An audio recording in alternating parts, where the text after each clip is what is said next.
मारुति 800 वो कार जिससे भारतीयों ने जाना कि 4 पहियों पर दौड़ने वाली सस्ती कार होती कैसी है। इसे जब लॉन्च किया गया तब इसकी कीमत थी 47,500 रुपए। तब भारत में ना तो हाईवे दुरुस्त थे और ना ही एक्सप्रेसवे, तो सपने भी हमने नहीं देखे थे। लेकिन ये कार ऐसे दौड़ती थी कि गड्ढे और पत्थर सरपट पार कर जाते। भारतीयों की एक पूरी पीढ़ी ने भरोसेमंद और मॉडर्न कार की परिभाषा को इसी कार से सीखा। लेकिन मारुति की कहानी किसी हाईवे जैसी सीधी नहीं है। क्या है मारुति की कहानी?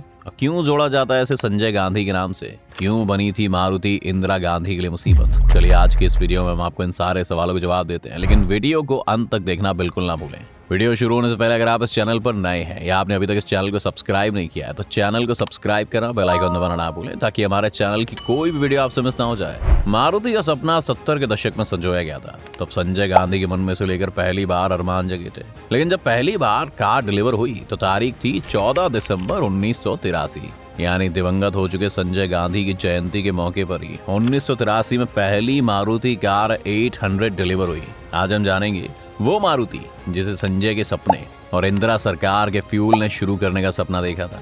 उसमें सुजुकी की एंट्री कैसे हो गई? तो दोस्तों, वेलहम बॉय स्कूल और फिर देहरादून के दून स्कूल में अपनी शुरुआती पढ़ाई पूरी करने के बाद संजय गांधी को कारों की दीवानगी ने ऑटोमोटिव इंजीनियरिंग की ओर अट्रैक्ट किया। एडवेंचर के दीवाने संजय की दिलचस्पी स्पोर्ट्स कारों के अलावा एयरक्राफ्ट एरोबेटिक्स में भी थी। उन्होंने रॉयल्स रॉयस के साथ क्रूई इंग्लैंड में 3 साल तक काम किया। 1968 में एक आइडिया लेकर भारत लौटे थे और ये आइडिया था एक स्वदेशी कार बनाने का जो भारत के मिडिल क्लास की जेब पर बोझ न डाले। तब ये विचार विजनरी लग रहा था, लेकिन बाद में जो हुआ वो संजय गांधी के परिवार के लिए किसी पूरे सपने से कम नहीं था। 14 दिसंबर 1946 के दिन इंदिरा गांधी और फिरोज गांधी के बेटे के रूप में संजय गांधी का जन्म हुआ। जवाहरलाल नेहरू के पोते संजय को स्कूल में एक एवरेज स्टूडेंट के रूप में जाना जाता था। कुछ रिपोर्ट्स में तो उन्हें अकेला बिना दोस्त वाला भी कहा जाता था और कुछ में उन्हें एकांत पसंद यानी कि रेक्लूसिव भी बताया गया। वो 1968 में भारत लौटे और तब सरकार प्लानिंग कमीशन को बताने में कामयाब रहे कि प्राइवेट सेक्टर में एक छोटी कार का प्रोडक्शन अच्छा आइडिया था। संजय ने दिल्ली के ट्रक ड्राइवरों के पसंदीदा अड्डे गुलाबी बाग में प्रोटोटाइप डेवलप करने का प्रोसेस शुरू किया।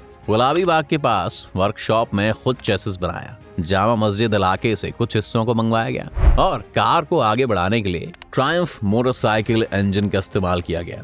मोटर में कुछ सुधार किए गए। कार को टेस्ट के लिए अहमदनगर भी ले जाया गया। 3 शुरुआती कारें बनाने के बाद गैरेज भर गया था। इसके बाद संजय ने लक्ष्मण सिल्वेनिया कारखाने में बेस को शिफ्ट कर दिया। यहीं पर उन्होंने 18 महीने एक अलग शेड में बताए थे।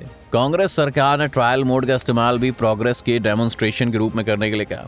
हालांकि ये करने से उन्हें जनता से सिर्फ और सिर्फ क्रिटिसिज्म ही मिला। इस बीच संजय ने भारत में कार का जॉइंटली मैन्युफैक्चर करने के लिए फोक्सवैगन एजी से भी संपर्क किया। हालांकि इस कदम से क्या हुआ ये तो आज तक किसी को पता नहीं चला है। पर दोस्तों, इस कहानी में एक ट्विस्ट आया जब vehicles research development establishment prototype vehicle में फेल हो गया। Research and development establishment Ahmednagar में मारुति पर फीजिबिलिटी टेस्ट करने का फैसला लिया गया, लेकिन प्रोटोटाइप टेस्ट पास नहीं कर सका। इसका मतलब ये हुआ कि वो रोड वर्दी नहीं था। फिर भी मारुति मोटर्स लिमिटेड नाम से कंपनी 4 जून 1971 को बनाई गई। संजय गांधी इसके पहले मैनेजिंग डायरेक्टर थे। रिपोर्ट्स बताती हैं कि ना तो कंपनी को और ना इसके चीफ को कार बनाने, प्रोटोटाइप तैयार करने और किसी कार मैन्युफैक्चरर के साथ साझेदारी यानी पार्टनरशिप का कोई एक्सपीरियंस था। कंपनी ने किसी तरह का डिजाइन प्रपोजल भी तैयार नहीं किया था, लेकिन संजय अपने मकसद पर अडिग थे। संजय ने अपने सपने को पूरा करने के लिए अपनी मां से मदद ली और फिर दोस्तों नतीजा ये हुआ कि प्रधानमंत्री इंदिरा गांधी के मंत्रिमंडल ने एक आम आदमी की कार के प्रोडक्शन का प्रपोजल रखा। एक ऐसी गाड़ी जो सस्ती, अफोर्डेबल, एफिशिएंट और सबसे ज्यादा जरूरी कि वो गाड़ी स्वदेशी होनी चाहिए। इसके बाद छोटी कार के लाइसेंस के लिए कुल 18 कंपनियों ने अप्लाई किया। इन कंपनियों में टाटा की टेल्को भी शामिल थी जो बाद में टाटा मोटर्स बन गई और तत्कालीन प्रधानमंत्री इंदिरा गांधी के बेटे संजय गांधी की कंपनी मारुति ने भी लाइसेंस के लिए आवेदन किया। संजय का प्रोटोटाइप फेल होने के बावजूद जुलाई 1974 में मारुति को 50,000 कारों के प्रोडक्शन के लिए इंडस्ट्रियल लाइसेंस दे दिया गया। सरकार ने आम लोगों की कार बनाने के लिए संजय की कंपनी मारुति को गुड़गांव में 12,000 रुपए प्रति एकड़ के हिसाब से 297 एकड़ जमीनें दी।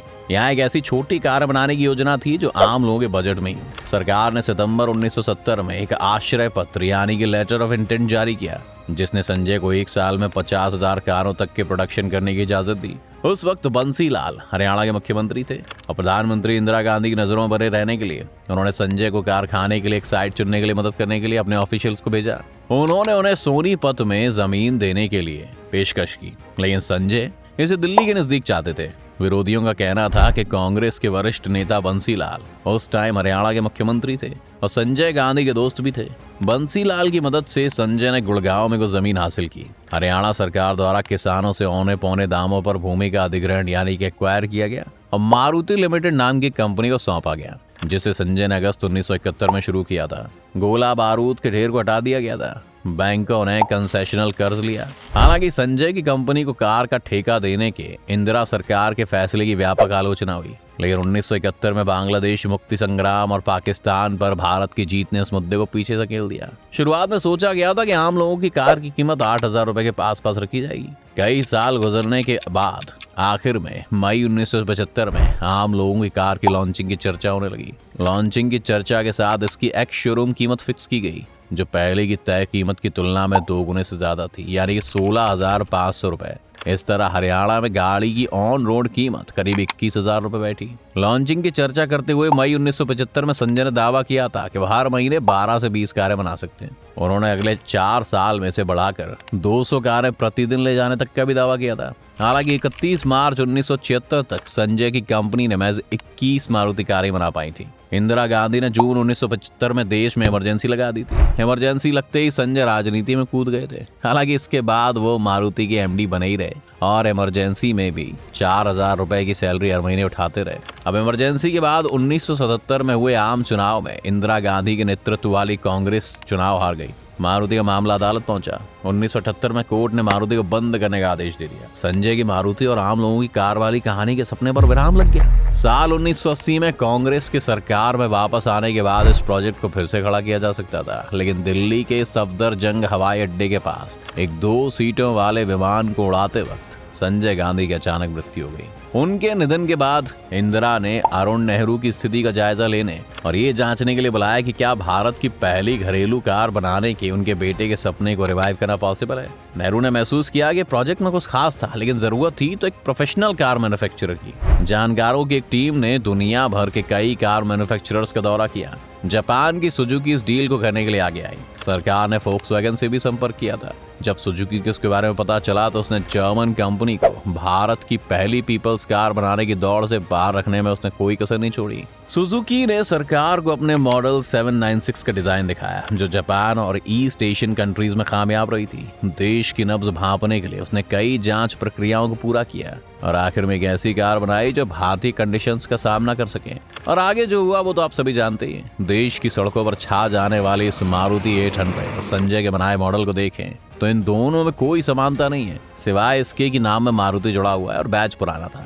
दिलचस्प बात यह है कि पहली मारुति 800 की डिलीवरी 14 दिसंबर 1983 को ही हुई थी। तब इसी दिन दिवंगत संजय गांधी की 37वीं जयंती थी। ऐसा इंदिरा गांधी की इच्छा पर हुआ था। मारुति को 1981 में स्थापित किया गया था और 2003 तक ये भारत सरकार के स्वामित्व में थी। फिर इसे Japanese vehicle manufacturer Suzuki Motors corporation को बेच दिया गया। फरवरी 2022 तक भारतीय पैसेंजर कार बाजार में मारुति सुजुकी बाजार हिस्सेदारी 44.2% थी।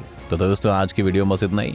उम्मीद है आपको आज की इस वीडियो से काफी कुछ सीखने को मिला होगा। अगर आपको वीडियो पसंद आया तो वीडियो को लाइक करें और अगर आप इस चैनल पर नए हैं तो जाने से पहले चैनल को सब्सक्राइब करना भी ना भूलें।